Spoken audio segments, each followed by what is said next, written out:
ওলামাই কেরামের বিশুদ্ধ মত অনুযায়ী এই ফরজ হজটা যত দ্রুত সম্ভব অনতি বিলম্বে এটাকে পরিপালন করতে হবে। হজ তো মুসলিম জীবন থেকে বিচ্ছিন্ন কোনো আমল না যে আমার আর কিছু লাগবে না, হজটা করলেই চলছে আর আমি আলহজ হয়ে ফিরে আসলাম, তাই না? এটা কখনোই গ্রহণযোগ্য নয়। আমরা হজের প্রতি উদ্বুদ্ধ করছি কারণ হজ একটি মহান ইবাদত। এটা ইসলামের পঞ্চম রোকন, অত্যন্ত গুরুত্বপূর্ণ একটি রোকন। আসসালামু আলাইকুম ওয়া রাহমাতুল্লাহি ওয়া বারাকাতুহু। আলহামদুলিল্লাহ ওয়াসসালাতু ওয়াসসালামু আলা রাসূলিল্লাহ ওয়া আলা আলিহি ওয়া আসহাবিহি ওয়া মাওয়ালা।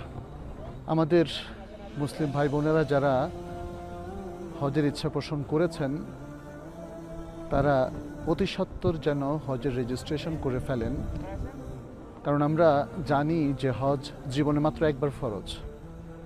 যাদের উপর হজ ফরজ হয়েছে তাদেরকে অবশ্যই এই ফরজ কাজটা নিখুঁতভাবে কিভাবে সুসম্পন্ন করতে পারেন সেটা নিয়ে ভাবতে হবে। আল্লাহ সুবহানাহু ওয়া তাআলা বলেন, ওয়া আতিম্মুল হাজ্জা ওয়াল উমরাতা লিল্লাহ, আল্লাহর জন্য হজ এবং উমরা তোমরা সম্পন্ন করো।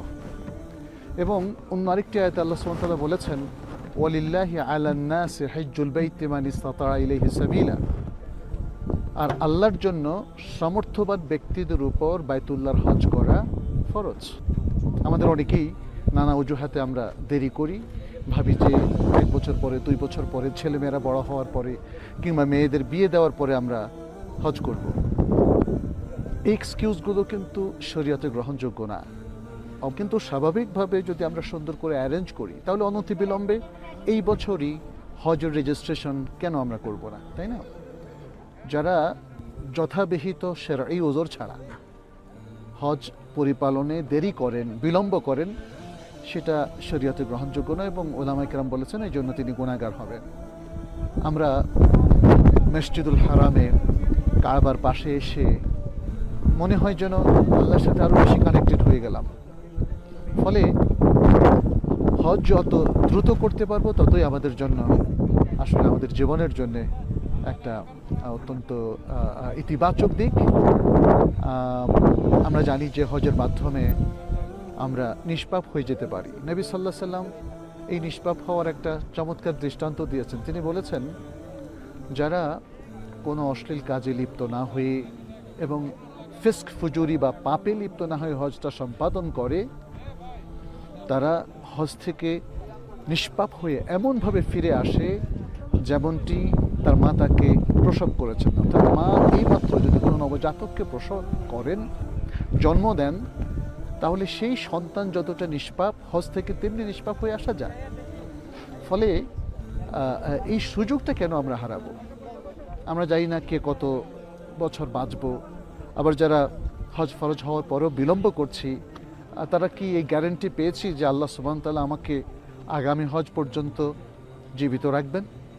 তাহলে কেন আমরা খামাখা দেরি করছি?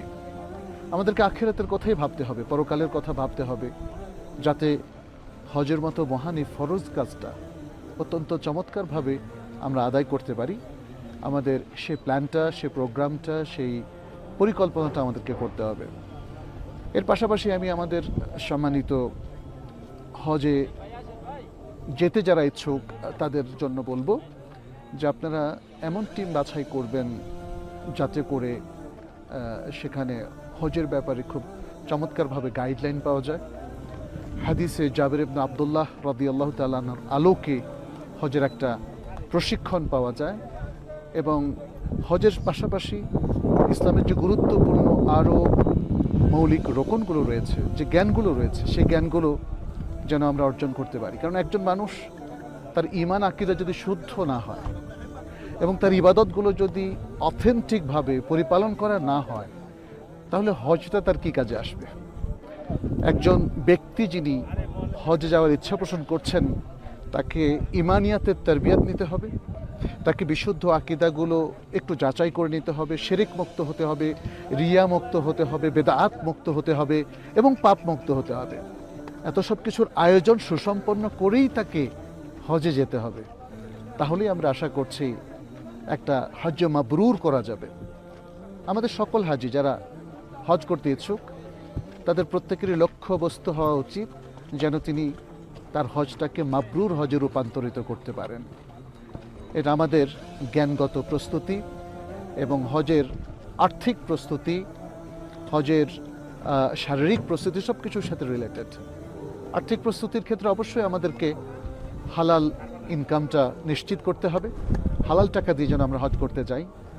শারীরিক ক্ষেত্রে যেন আমরা সুস্বাস্থ্য নিয়ে হজে যেতে পারি, ঠিক সেরকম একটা প্রস্তুতি 6 মাস 1 বছর থেকে আমাদেরকে করতে হবে। চিকিৎসার প্রয়োজনে চিকিৎসা নিতে হবে এবং ব্যায়াম কিংবা শারীরিক চর্চার মধ্য দিয়ে আমরা যেন হজের জন্য ফিট হয়ে যেতে পারি। মানসিকভাবে মাইন্ডসেট করার জন্য যে আমরা একটা হজ্জ মাবরুর করব, হজের মধ্যে কোনো হজ বিরোধী কর্মকাণ্ডে লিপ্ত হব না, ইত্যাদি আরও যে সমস্ত বিষয়গুলো আছে। আর জ্ঞানগত দিক মানে হজের উপর আমাদের প্রচুর পড়াশোনা করতে হবে। আমাদের সূরাতুল হজটা পুরোটা পড়ে নিতে হবে। এখানে আল্লাহ সুবহানাহু ওয়া তাআলা হজ, কোরবানি এবং আরও অনেকগুলো বিষয় নিয়ে এখানে আলোচনা করেছেন এবং বিস্তারিত আলোচনা করেছেন।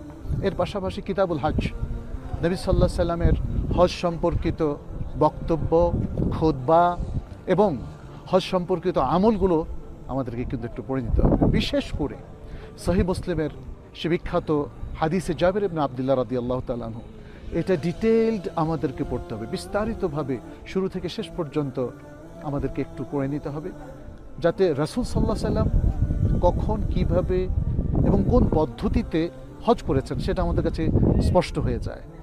তো সব কিছুই আমাদের প্রস্তুতির মধ্যে থাকতে হবে। আমরা এমন টিমের সাথে যাব যে টিম আমাদেরকে শুধু হজ করতেই সহায়তা করবে না, আমাদেরকে একজন পরিপূর্ণ মুসলিম হতে সহায়তা করবে। আমাদের ইমানিয়াত এবং আমাদের ইবাদত, আমাদের মুআমালাতের তারবিয়াত তারা আমাদেরকে দেবে, প্রশিক্ষণের ব্যবস্থা আমাদেরকে করবে।